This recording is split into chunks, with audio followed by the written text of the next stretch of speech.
is what flows in this fam's DNA. Dope is what flows in this fam's DNA.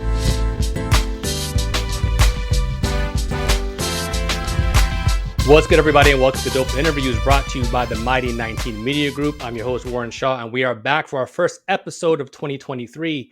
And in the virtual building today, it is comedian, writer, actor known for his work on shows such as Marlon, Late Night with Jimmy Fallon, Brooklyn Nine-Nine, Sherman's Showcase, Southside. Yo, my guy is busy. It's all around good dude.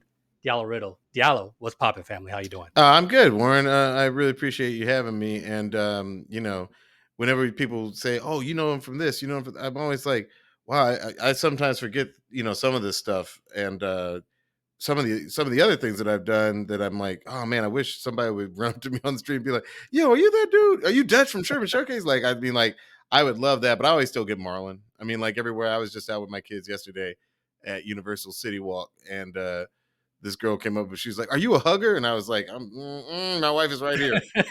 And then she's like, "I loved your character on Marlon." So she wanted to give a hug, and my kids always get a laugh out of it, and it's good times. But we're working on a lot of new projects that we're really excited about. So yeah, it's time to build.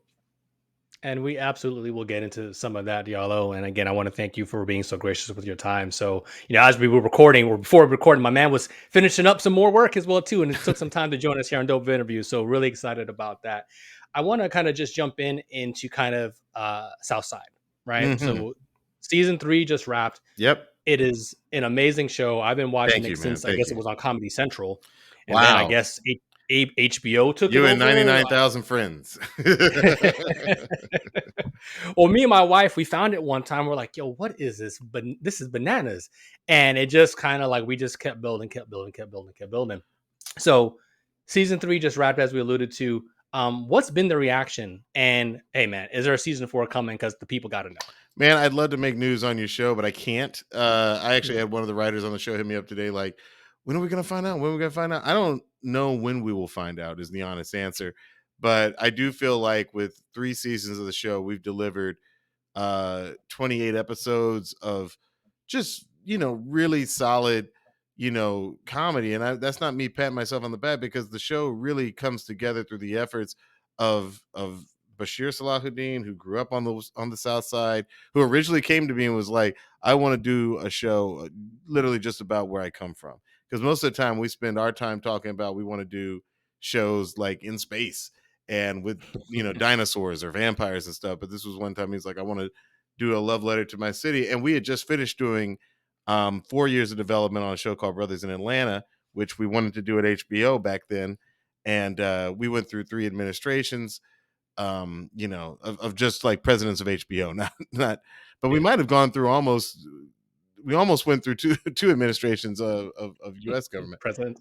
Yeah, man. And when that show didn't go forward, well, it did go forward, but then they did this thing that's popular in TV nowadays. They give you a series order. You go off and you do, the show, and it never airs, and it's buried in a vault somewhere. Damn. And I'm from Atlanta. That's my hometown. But Bashir was like, didn't work for Atlanta, but let's take some of those ideas and like put them in the South Side of Chicago. And the thing about Atlanta and Chicago and Philadelphia and South Central LA and, anywhere where Black people live, the lingo changes, the temperature obviously changes, like literally the weather.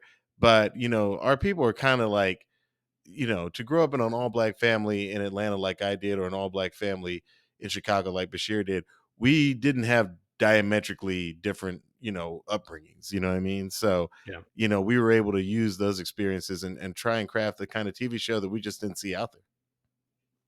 Listen, I want to dive into some of that a little bit more here in a second, but I think the show has had a great job, I think, at least in my opinion, of getting a lot of cameos, even especially this past season. Are y'all at the point now where Chicago legends or people famous from the area are kind of coming to you, or are you still doing the reach out? So Listen, I can honestly say, with the exception of Lil Rel, who, I had met, and we were like, let's work on something together. I think I met him when he was still on Carmichael and I was still on Marlon. I think that's where that relationship got going. But I will say we have never chased really a celebrity cameo for Southside. Chance the Rapper's on the show quite a bit in seasons 2 and 3, and that's because he reached out to Rel like, "Yo, this is the realest Chicago thing I've ever seen. How can I be a part of it?" You know what I mean? I think that um, there are a couple other examples of people reaching, out to us a little bit. I'm not saying that we've never reached out to a Chicago celebrity, but I'm saying that like for a lot of them, they've reached out to us, and I think that's because they saw season 1 like you did, which had like literally like nobody famous on the show, and they just wanted to be a part of it. And even people who don't want to necessarily be on the show, like I would say from Jada Pinkett Smith to Issa Rae to this guy in Congress, I'm blanking on his name right now. Like the weirdest blend of people reach out to us and say, "Yo, this is a really funny show," and I'm so happy that you saw us on Comedy Central, because I always felt like if they gave us the marketing dollars that they've given some of these shows that have gone before us and been canceled before us, Mm, we could have had a larger audience for some of these seasons. I always tell people online when they're like, "This is the funniest show on TV." I'm like, tell 5 people or tell 10 facts. people. You know what I mean? I don't think this show has ever lost a fan. Um, and I think that that's because we're really trying to bring comedy that we haven't seen anywhere before, and it's turning out a lot of people haven't seen that here before. And that's sort of what we take in all of our projects. Like Sherman Showcase is nothing like Southside, but it's still Mhm. visually and content wise little, just things that we have not seen anywhere before. So whether that is a Wes Anderson movie about if Reconstruction had worked and black people had blimps in the late 1800s, then that's what we do on that show. You know what I mean? I think our whole mission in this industry is just to bring material and content that we have not seen before. Yeah, and I think that's so hard. It's right. Again, this is not an exact parallel, but excuse my, as I fumble through this reference, but I'm big into sports in the basketball world, so to speak. And, I think one of the biggest things is like, oh, the dunk contest. Like, how many dunk you've seen the same dunk 1,000 times over, right? And I Yeah. think you're finding ways in essence to not have the same dunks. Like your comedy is hitting different, Can as the we just kids talk say, about the right? dunk contest? Like when I was a kid, I was in Atlanta, so Dominique Wilkins was the king to me. You know what Mhm. I mean? And like to see Dominique, the human highlight reel, go up against Jordan, before the Space Jam Jordan mystique, like like those were like times when like the dunk contest meant something. And now I only care about that 3-point contest because it's just like Right. there's nothing left to do in the Nothing. world of dunks that doesn't feel like I knew about the time people were jumping over Kias. I was like, okay, this is pointless. I was at that dunk contest. Actually. I'm telling you, man, it's so hard to find it. And now I have a 13-year-old who's all about basketball. Like the other day, I was just saying, hey, I had a joke in a script, and I was like, hey, so I want to make a joke about somebody who's really good, scores a lot of points, but the team always loses. And I was like, is Trey Young good for that joke? And he was like, oh, yeah, probably so, because he only has a 9.3 assist average. I was like, you need to be in Vegas. Like, how do I take advantage of the fact that you're just whipping out statistics like that? Like, on just every day, he just has a brain like that. And I just feel like, I got a little sidetracked, but No, you're fine. basketball is really big in my family right now. It was really big in the house right now. Oh, listen, listen. Well, basketball is big in my family as well. I got a stepson who's playing high school basketball right now and trying to become a social media influencer at the Oh same time. There's no. a lot of weird shit. A Yeah, lot of man. weird shit. So maybe another day we can compare notes. Bring on the basketball Absolutely. podcast as well too.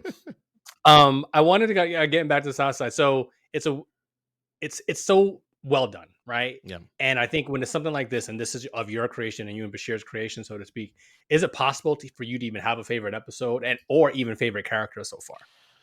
Um, Much harder to have a favorite character because I do see it as a great ensemble cast. I mean, like I think obviously there have been some amazing breakouts. Officer Turner, played by Chandra Russell, Yeah, Stacy, played by Bashir's sister Zuri. Simon and Kay are still like two of the most Chicago, creatures to ever be in front of a TV camera. You know what I'm saying? Like it's a very specific thing to be from Chicago. So I feel really proud the show. As far as favorite characters on the show, as far as favorite episodes, I mean, I love the episode that we did, Turner and Brenda's Day Off. I think that homage, if you will, to Ferris Bueller's Day Off was something that we facts. we put a lot of effort into. And shout out to Fonte Coleman for giving us some great music in that episode. The episodes that this was the show that gave me the chance to actually direct, and I'm so proud of episode 3 of season 3, because I think that Bashir and we got to work heavily with stunt crews and just do an episode that when I look at it, I'm proud of it. It feels like Christopher Nolan directed an episode of Southside. Yeah. And that was our goal going in. Not an homage to Batman, but just like something that made you think about the Dark Knight, because I can't look at the Dark Knight without thinking about those amazing Chicago locations. And we went to a lot of those same locations to shoot that episode. I love it. I love it. The authenticity of Chicago is shown throughout the course of the series. One thing that I think I like, if you will, and depending on, because a lot of sitcoms, sometimes they have kind of like this very linear story, or maybe like these very recurring themes. Mm-hmm. And I don't mean this in any negative way. Y'all will go anywhere. No, we're proud of that. I mean, yeah, I think that early on people would say like, oh, it's like The Office because it's a workplace comedy. But I don't think the people who watch our show think of us as, we definitely use rent to own RTO as our jump off point. But like, Right. as you can see, we did a whole episode strictly about a piece of furniture. We did a whole episode, Yeah. where Simon and Kay are hiding out in some caves. You know what I mean? Like, I think that when Bashir and I first met, we shared a love of The Simpsons and a love of The Muppet Show. And those are shows that found their own unique path to telling whatever stories their creators and writers wanted to tell. And I think that, originally, what's funny is that when Bashir first, suggested a rent to own center, obviously it was based on the fact that one of the twins, the one who plays the manager on the show, Q, he actually worked for Rent a Center in real life. And he had all these messed up stories about repossessions gone wrong. And that plays heavily in the first season. But if you take a step back, there was another show called Trailer Park Boys about just some dudes who were just hustling in their hometown, and they didn't have much going for them. And, nobody in the cast at the time was really famous. And we were like, what if we told the story of Trailer Park Boys, but on the South Side of Chicago? You know what I mean? So like, Mhm. in some ways, Southside is very postmodern in the sense that we're drawing from everything from Trailer Park Boys to The Simpsons and the use of Springfield, where like sometimes it's Mayor Quimby and sometimes it's a Lisa Simpson episode. Like, we don't care. The Southside is our Springfield. Yeah, no, I love that, and I think fans of the show are definitely love that as well too. And there are things that I watch, and I'm like, I'm not from Chicago. I'm like, that must be a Chicago thing. So even I feel like I'm getting educated, in some ways. It's funny because you alluded to a little bit earlier where there's certain things as a Black family, so like some things are universal, right? Yep. But there's going to be nuanced things that are specific to that city, that Absolutely. region, that neighborhood. Absolutely. 1000%. We, because we're a single cam, we can throw in a very specific reference, you know what I'm saying, to Yeah. like an old fur commercial, you know what I mean? Like, we have old insurance commercials that are referenced in there, Eagle Insurance, you know what I'm saying? Like, if you're from Chicago, I feel like you get 100% or 99%. If you're not from Chicago, you might get hopefully 94%, but that other 5%, you just, like you said, you assume like, oh, that must just be a Chicago thing. It's funny when we Yeah. turn in the scripts to the network. I probably shouldn't admit this, but I'm going to. Every now and then there'll be a typo. And they'll be like, is that slang? And it will be like, yes, that's actually slang. That's like, yeah. In Chicago, people say Greta job. We get away with murder sometimes just by saying, oh yeah, you ain't up on that? All right, cool. You ain't up on this. I feel You you. ain't up on all this lingo. Before we go to break, I got a couple more questions Yeah. about the show specifically. Mhm. It's really interesting because I think, do you feel? Well, no, let me back up here as well too, because you talked about being authentic to the city, right? So, Mhm. what is that like in the writers' room? How do y'all settle discrepancies, or that wouldn't happen, or that's not really what this is about here, or any other things? Because sometimes you guys tackle some issues, and I think comedy's in a kind of a weird space. Talk about that maybe on a little bit of the break as well Mhm. too. Yeah. But addressing social and political issues and things like that too. So how do y'all just how do you kind of get through any discrepancies that may occur in the writers' room? I mean, it's a conversation. Anybody who's ever been I think a good writer's room knows that there's a constant conversation. It's like being at somebody's, not a roundtable discussion. It's not that formal. It can Mm. be if like, your head writer is like in his 60s and most of the writers in their 20s, then it's like you got a big bridge to get. I mean, like Bashir and I are both in our 40s now, and most of our writers are probably like 30s, 20s. We actually do have one writer I think is in his 50s, but like there's less cultural bridge that has to be bridged because Got you. like we're a little bit, we were all born within a certain amount of closeness, and really we just spend the time talking about like it's really more like being around like a dinner table, you know what I'm saying, with your nephews and nieces and your cousins and maybe an uncle and an aunt, you know what I'm saying, like it really does feel like you're just having a conversation. And by the way, even though the majority of our writers are black, and I always say the majority of our writers are actually black women, there is not this, there's not a monolithic view on anything. You know what I mean? Like, we have some people who, probably, I guess, for the lack of a better term, would be considered woke. We have other people who are very much against that. You know what I mean? Like, in the sense that, like, I just want to be able to say anything and be cool, like, so we have a very lively conversation and debate. I think the one thing we try to steer away from is using our show to preach to people. I think, if anything, we might have one character who says something you agree with, and we'll have another character. I can think of one in particular in my case.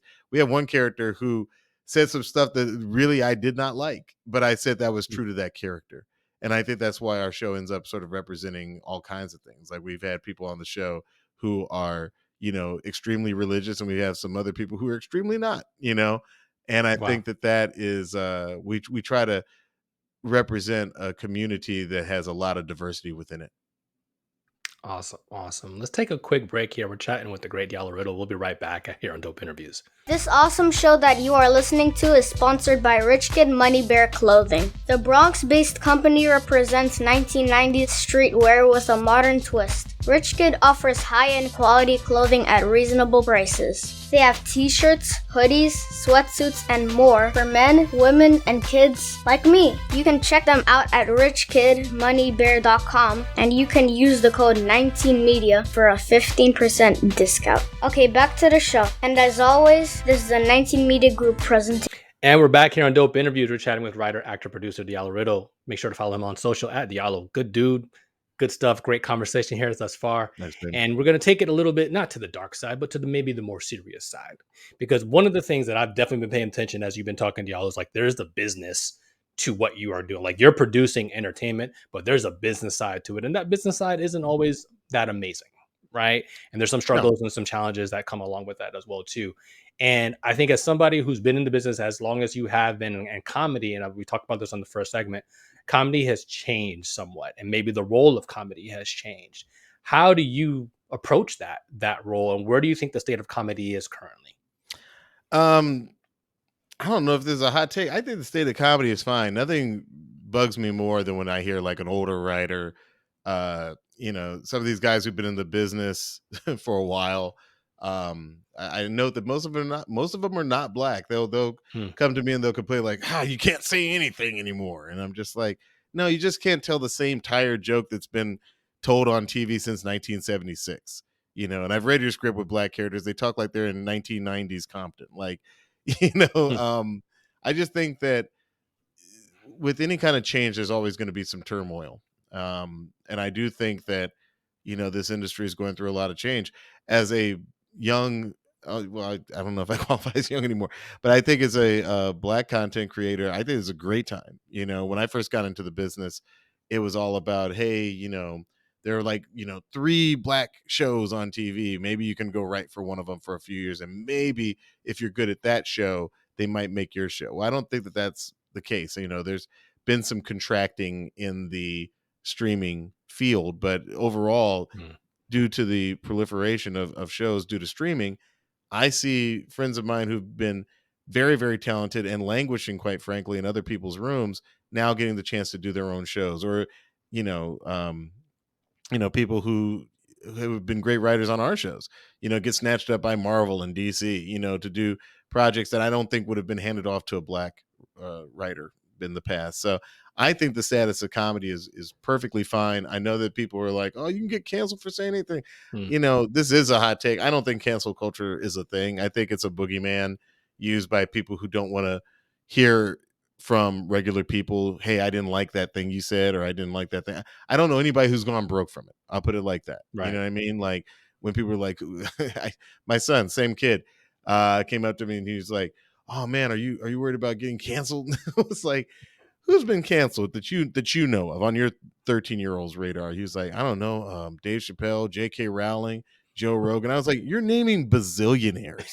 Like all these people are mega wealthy." They're I fine. was like, Yeah. I think they're gonna be okay. I don't think we have to worry about them. So I don't think, I think the status of comedy is fine. I just think that, when certain people, I won't call anybody out by name, not because I'm worried about them, but just because I think that just not trying to go there. Sure. But there's certain people I hear like complain about comedy's dead. I'm just like, we don't want your uncle and grandpa's jokes. You know what I mean? Like, I think again, going back to what we said, I think one reason why Southside wins is because, I think we're coming with a perspective and some humor that people haven't seen before. And I think that if you feed the audience the same sterile jokes that, you know, day old jokes that they've been getting their entire life, well, yeah, people are going to stop laughing. And I've seen these people be like, "Oh, I'm sorry, I offended you." No, the thing that was offensive was that that's a joke we've heard 8 billion times. You might as well just say, "Take my wife, please." And I never we liked don't, that one, but I got you. yeah, you know what I mean. Like, did you say you never get tired of that one? You're No, like, I never liked that one. oh, okay. First You're like, time I heard it when actually, I I was never like get 8, I tired was of like, that one. "What?" We all grew up loving Looney Tunes cartoons and Bugs Bunny, and I think that Yeah. influenced about 40 years of comedians. I still like watching them now, but like I'm not trying to emulate them. So there you go. Right. Yeah. No, yeah, I think that's a really thoughtful answer. And I only want to follow up in this mode.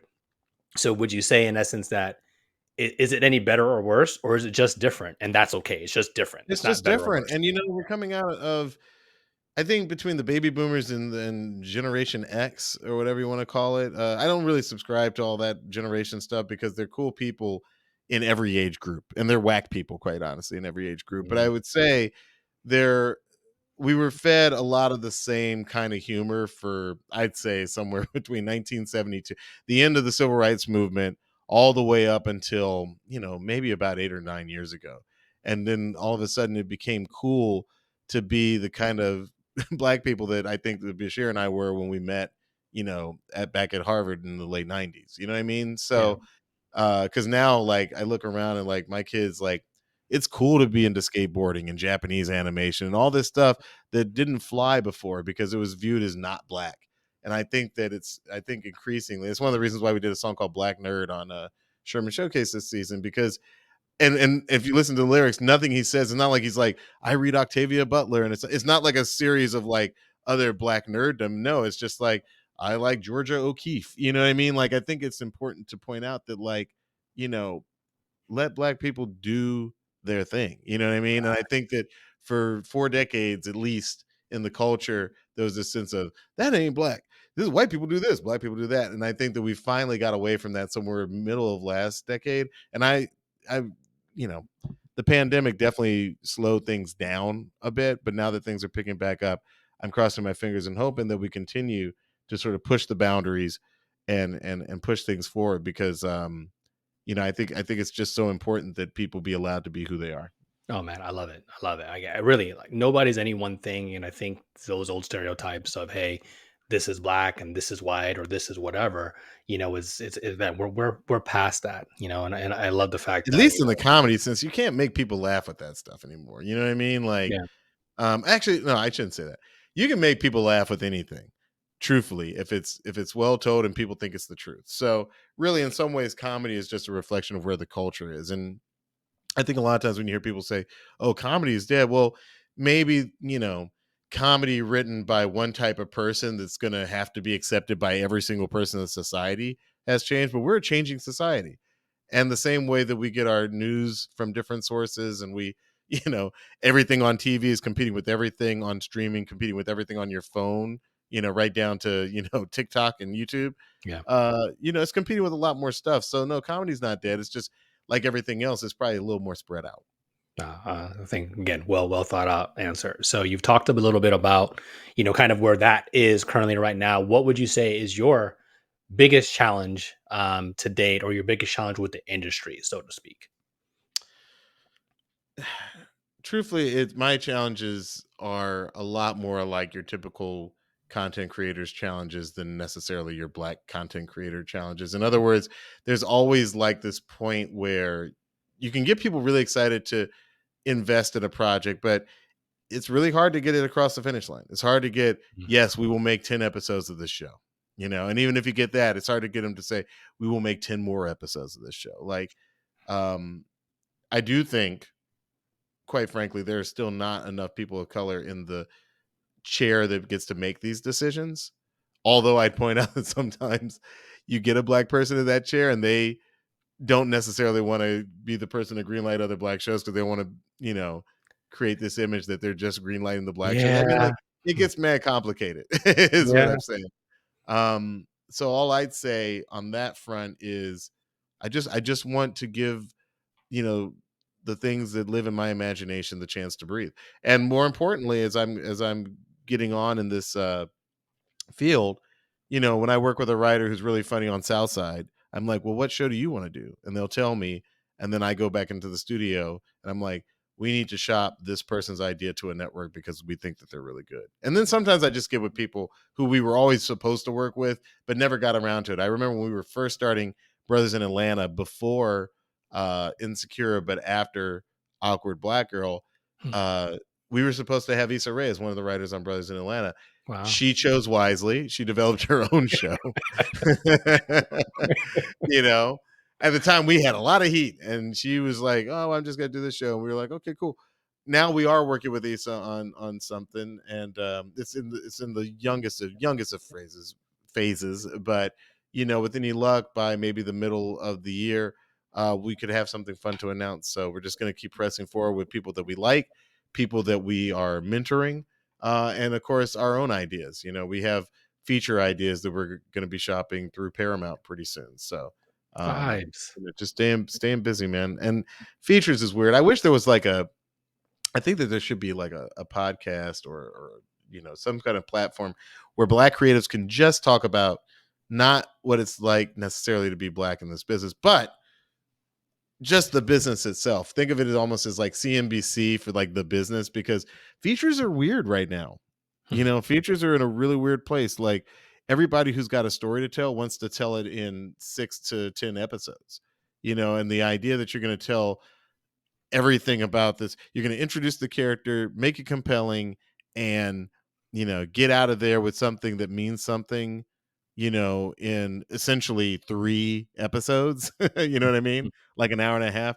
Like, it's kind of daunting, if you want to tell some of the stories that we want to tell. So and of course the theaters have not bounced back since the No, pandemic. not at all. So it's just one of those situations now where what's going to be next in this business. And of course everything in streaming has to once again compete with the way that my kids consume content, which is just to fire up YouTube.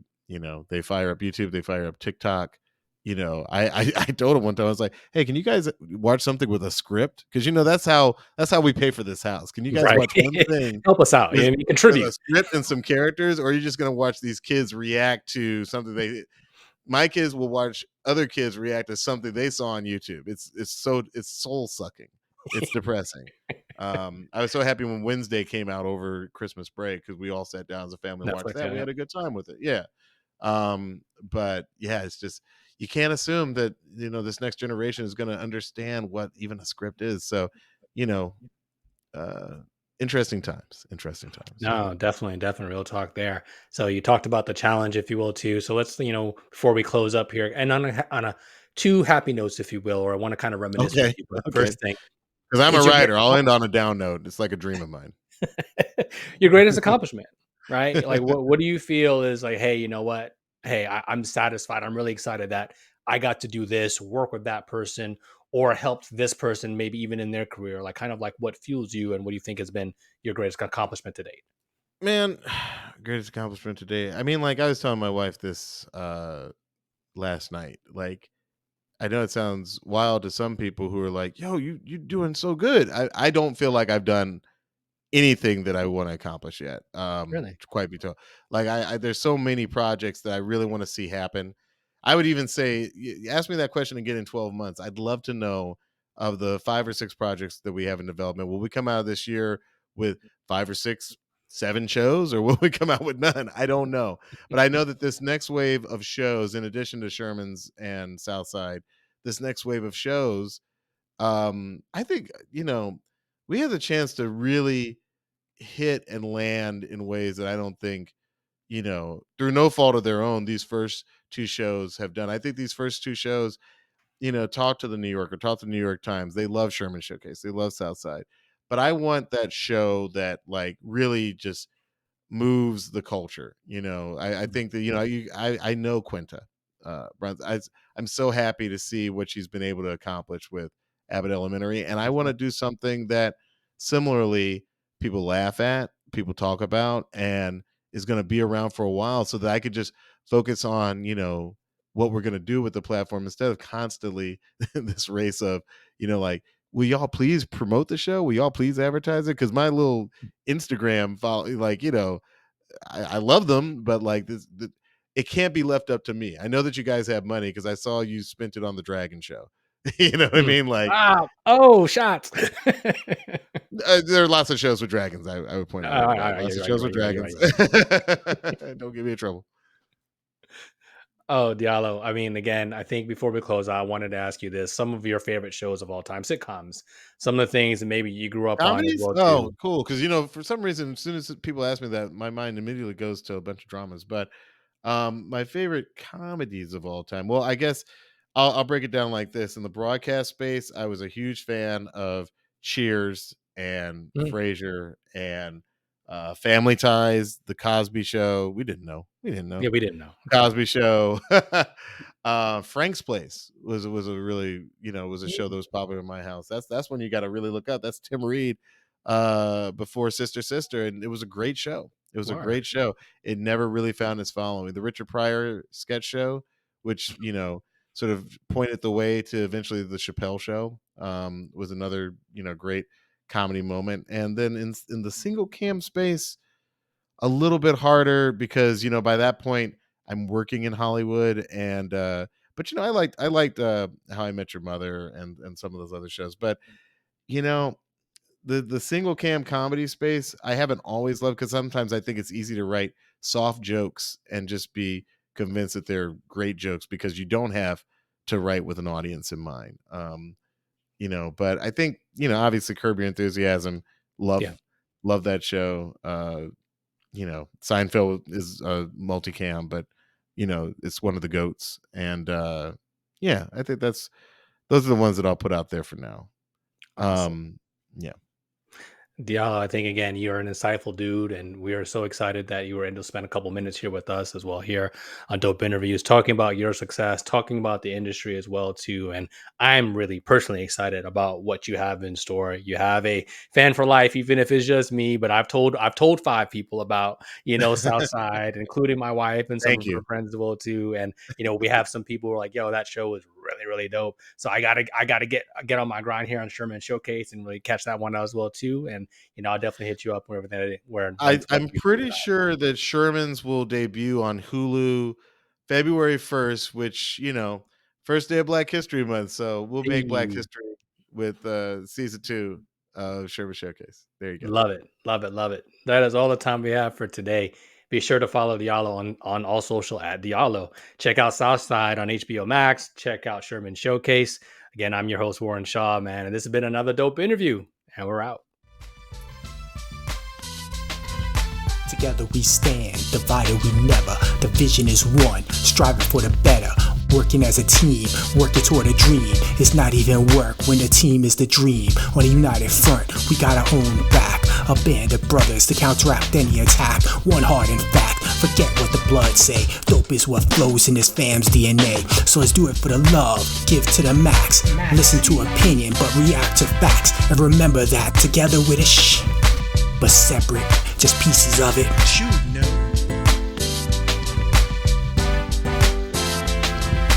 Dope is what flows in this fam's DNA. Dope is what flows in this fam's DNA.